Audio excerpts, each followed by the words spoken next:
लेकर एक बड़ा विवाद था और उसके बाद एक माहौल नजर आ रहा था पूरे देश में। और अब नितिन नवीन जो राष्ट्रीय अध्यक्ष हैं भारतीय जनता पार्टी की, अपनी पारंपरिक सीट पर चुनाव जो है वहां पर भाजपा हार गई है।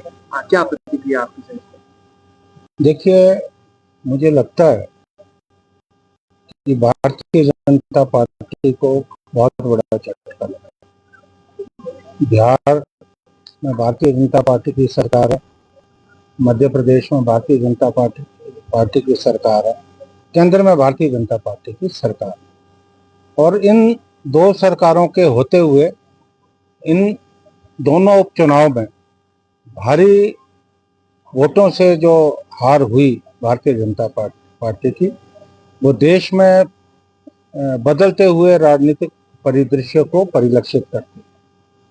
और जो बांकीपुर बिहार की मैं अगर बात कहूँ, ये 30 साल से वो सीट भारतीय जनता पार्टी के पास थी और वहाँ से नितिन नवीन जो भारतीय जनता पार्टी के राष्ट्रीय अध्यक्ष हैं, ये उनकी सीट।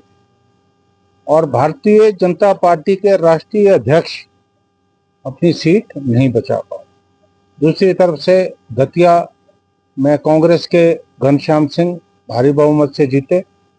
बांकीपुर से जन स्वराज पार्टी के प्रशांत किशोर जीते।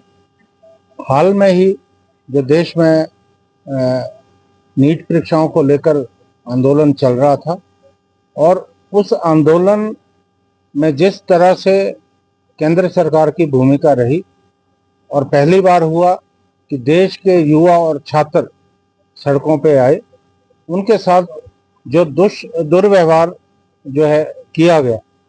हालांकि ये भी एक रिकॉर्ड बना कि जो अहंकार में डूबकर ये बात कहते थे कि हमारे यहाँ इस्तीफे नहीं होते, शिक्षा मंत्री को अपना इस्तीफा जो है देना पड़ा।